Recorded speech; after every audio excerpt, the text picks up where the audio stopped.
you notice the more you talk and the more complicated you make things, the more troubles you tend to have.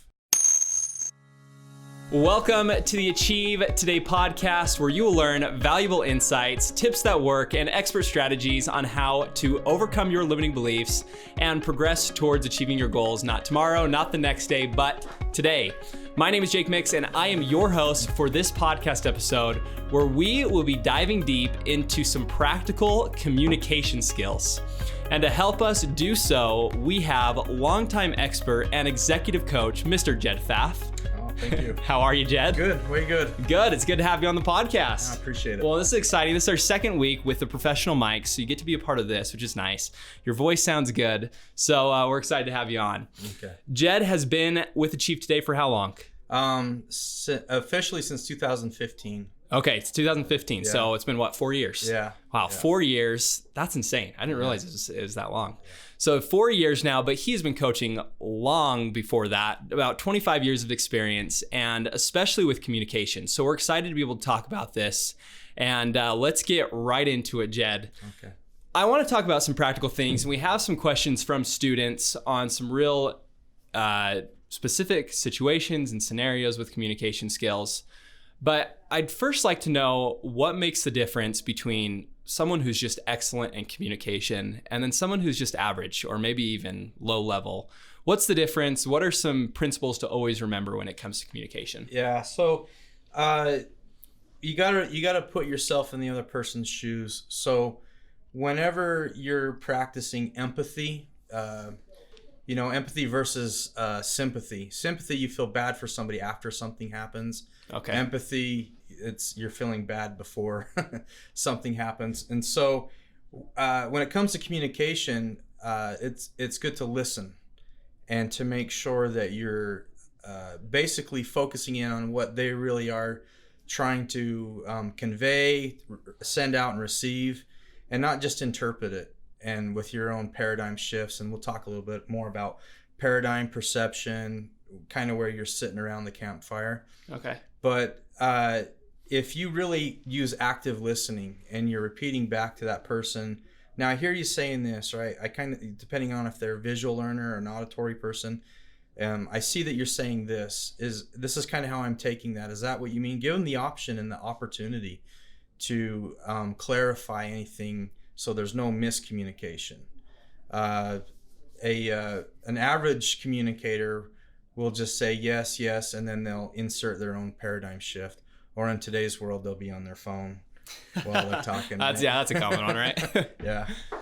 Okay, Yeah. cool. So listening, active listening. How does someone, you mentioned kind of repeating what they've said. What are some other ways of active listening that we can do? Yeah, so backtrack framing is a way of doing that. What I taught as a trainer with the state of Utah for years and years to gain rapport with people, you use some of these active listening skills. So backtrack framing, you're saying back to them in a way that's similar to what they said, but you're just kind of reversing the process.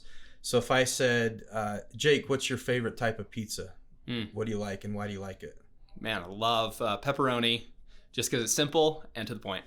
Okay, so just you want something that's nice and simple and easy to order, and so pepperoni's your choice. Cool. So I basically said what you said. Yeah. But I reversed it. Just in a different way. Yeah. Okay, that's backtrack framing. There's mirror and matching. So another way to gain rapport and have active listening skills. So if you probably can't see this on camera, so go ahead and just kind of get in a relaxed position, put your hands behind your head. You ever done that? Like you're sitting in a chair? Yeah. Oh, yeah. Okay. So if we were talking and I noticed that you did that behavior, then as I'm speaking, I would go, and just kind of mirror and match you. Oh, interesting. It's like I'm not mocking you. I'm not mimicking you, but I'm trying to get you to see that you and I are the same. And so we have a like chemistry that's going on. So that's mirroring matching. If you're sitting across from me and you crossed your right leg over your left knee, then I would cross my left knee over my right knee, because it's like I'm looking at you in a mirror.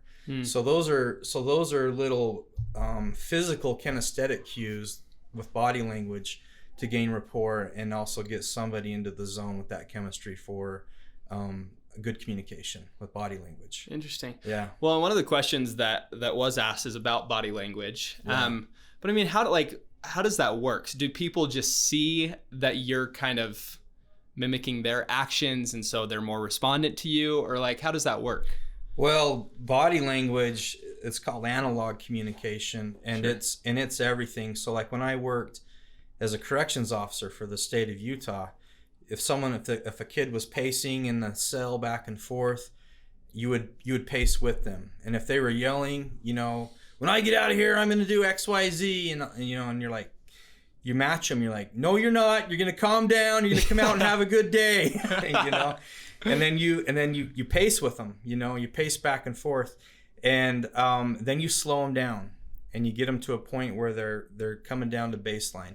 So that's a form of body language. But one of the things too is another form called insularity. Insularity is basically like, so if you and I were having beef with one another, let's say you and I were arguing about something, right? Yeah. You're across from me and I'm across from you, and so our energy's going back and forth, like a tennis match. Yeah.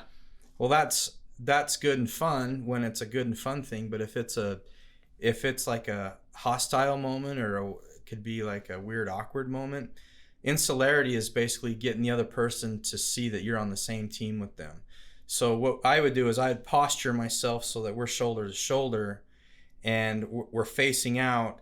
And so if there was an issue, like let's say that you want to do something one way and I want to do it a different way, and we were having that kind of an argument, I would gesture like to these cameras instead of to you and say, here's the problem. And how can we together come to an agreement where we can both, see, I'm using my hand in the back of my hand. The front of your hand is a push away, and that's where the working part is. I'm using the back of my hand, which is more of a loving technique.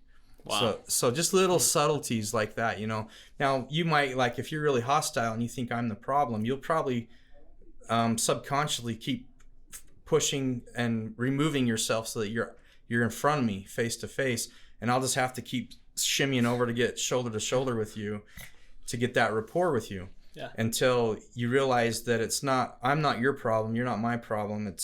Then it's like all of a sudden, is it the camera's the problem? Let's get rid of these cameras. But you point out to some inanimate object, and so you're not having a people problem. You're having an issue where your people is your ally. In this case, we're a team. We're going to fix it together, and so that's rapport building. Now, going back to just body language in general, how much of communication do you think is dialogue, which is what you say, the words you actually use, versus analog, which is not what you say but how you say it? What would you say the percentage is? Well, I've heard it's pretty high. I've kind of heard something like this, but I'm going to say, for this sake, maybe dialogue is, it seems like what you say is pretty important, maybe 60 or 70%. Yeah. Would be my guess? It's 93 last time I checked into it. Wow. And so that's what we taught. Analog. So this is body language. Yeah. Analog body language is 93. Is 90%. Yeah, 93, and 7% is just the words you use. So think about, why in our phone, in our text messages, why do we have LOL, JK, JP, the little emojis? It's because people were reading each other's text messages, the words, in their own bad story and emotions that were going on in their head. So, I might text my wife, hey, what's for dinner tonight? I'd like to have some burgers and fries, And if she's in a bad mood or she's got a bad story with me, she's reading it. Oh, can you believe this text from Jed? He's like, hey, what's for dinner tonight, woman? And I want burgers, and I'm just like, I'm putting it out there that what I want, because I know what she's going to say. She's going to say, I don't care. What do you want? And that's going to be that back and forth. I don't care. What do you want? Then whatever I choose, it's the wrong thing, of course, So this guy's got to deal with that. Yeah. But if with the emojis and the JK, just kidding, JP, just playing, LOL, that lightens the mood so that they know that you're not you're not being serious, you're not angry, you're not mad. And so it gives them the opportunity, instead of interpreting your mood or emotions, that they take it for what it is, and they're allowing you to be yourself and your own personality. So without having that analog communication, so the analog is your body language, it's your voice tone, it's your inflection, I talk with my hands, I'm trying not to hit your microphone here. Right. It's your eye contact, it's your, just like now I'm trying to keep my chin up while I'm talking. I'm on camera, of course, but can you imagine if I'm talking to you like this? Yeah. Do you see the posture difference? Yeah. It makes a big difference. I'm like one of those rams up in the mountains ready to butt heads with you, And some people don't know that they do that. Some people have no clue that they do that. But one thing that I wanted to show the audience on the analog communication is something I used to do with families in crisis all the time with their kids and stuff. If I can show that with absolutely. you. Yeah, okay. Let's do that. So I brought some paper here. So I'm gonna write 6 little words here, which is very simple for the English language. And it says, if you can read me, I didn't say you did it. So what does it mean when you read this, Jake? I didn't say you did it. What is that? How do you interpret that? I didn't say you did it. It's like, well, if I was saying it to someone, yeah, like I wasn't trying to I wasn't blaming you, but it's almost like a passive aggressive approach in a way. So I'm going to show you how messed up the English language is. Okay.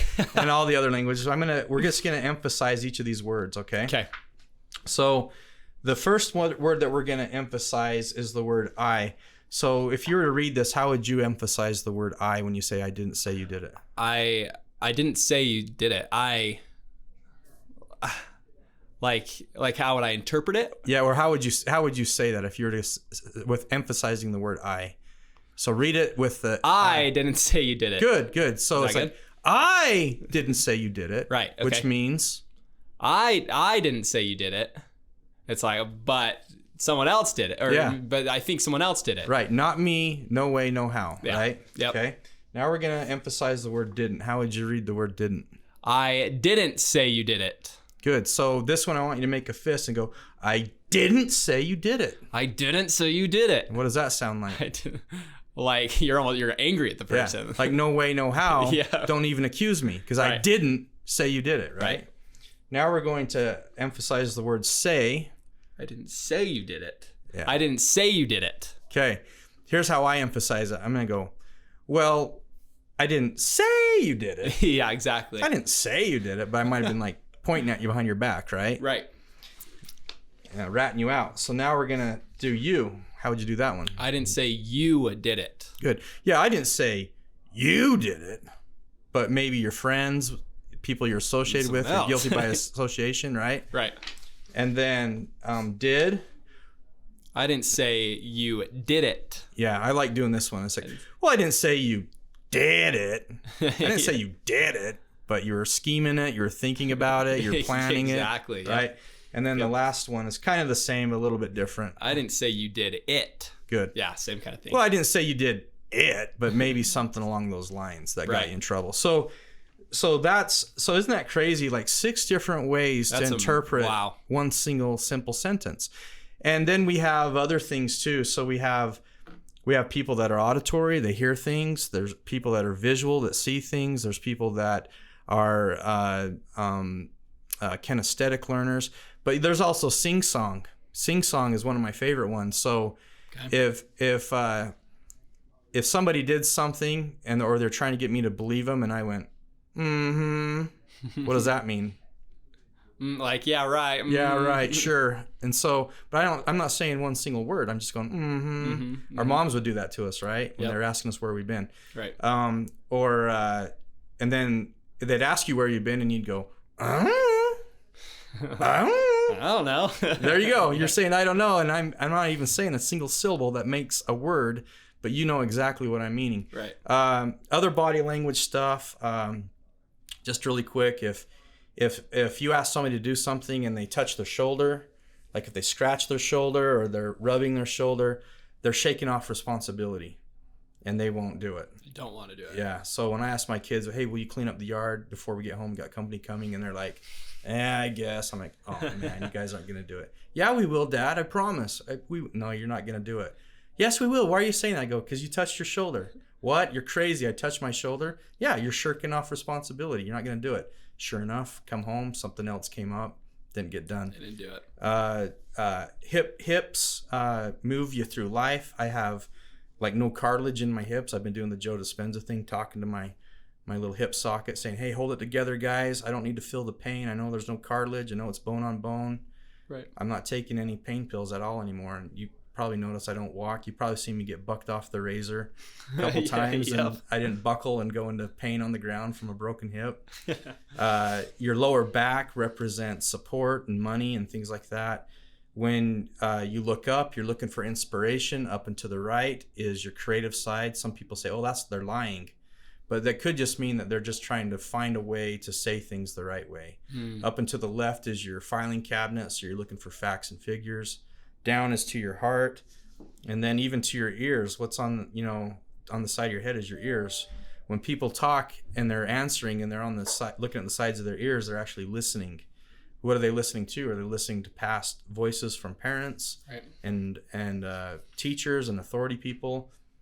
Maybe it's a spiritual realm. Maybe we got body, mind, and soul stuff. Maybe something's happening through the veil where they're got a little demon on their shoulder whispering stuff. You're a loser. You're not good enough. You can't do it.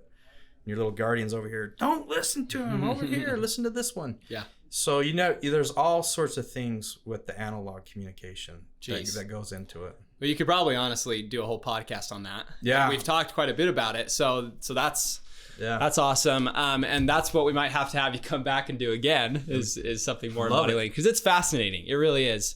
So let's get into some of these questions, because I do want to answer them from students.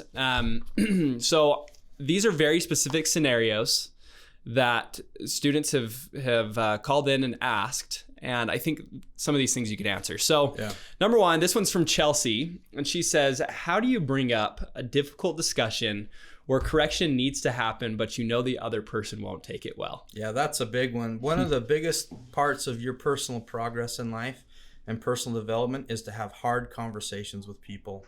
And if you're a love bug, like I'm a total love bug, and I don't want to hurt people's feelings, what I've learned is move to an empathetic plateau with that person, and make yourself known that your intention is that you're a safe place, and they don't need to lie, they don't need to obfuscate, they don't need to cover anything up, and you can have that open, honest conversation. I'm here to help you, Jake, no matter what's happened. I'm your ally, I'm your team member, and I just want to make things better. This is the reason why my kids have never lied to me or my wife. I was a total liar to my parents, but I got yelled at for every little thing.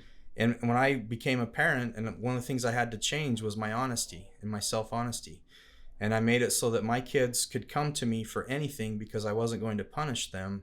I was going to help them fix their mistakes and make it right. So when you have that level of safety for somebody, they can then relax and say, okay, they're not to hurt me. They're not trying. Their story is a positive story. Now, the approach is different. You could say, I have an issue. It's my issue, but it involves you. Are you open to feedback? And they'll say yes or no. If they say yes, boom, you're good to go. Green light. Let's talk.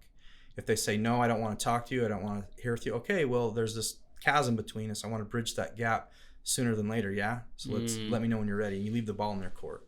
Okay. And so that's how I'd approach it. Is it more, because I feel like when you're wanting to get into one of those conversations, like you have to talk to a spouse or like a roommate or whatever, the difficult situation, coworker, is it more of like the fear of like actually just doing it?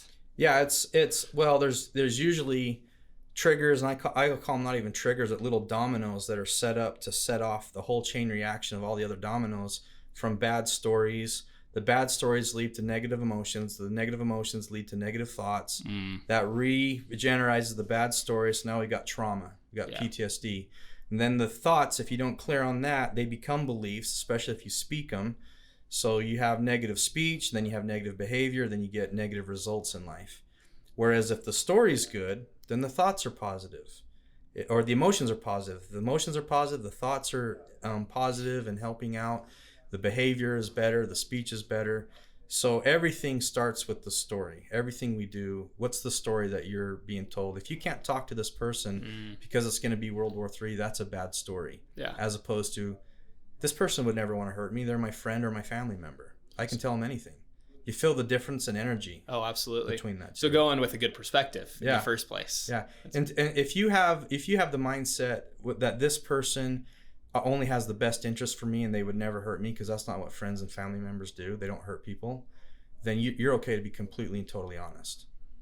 But if you go in there like, this person's going to hurt me, number one, you're in an unhealthy relationship. Okay. That's where it starts. Interesting.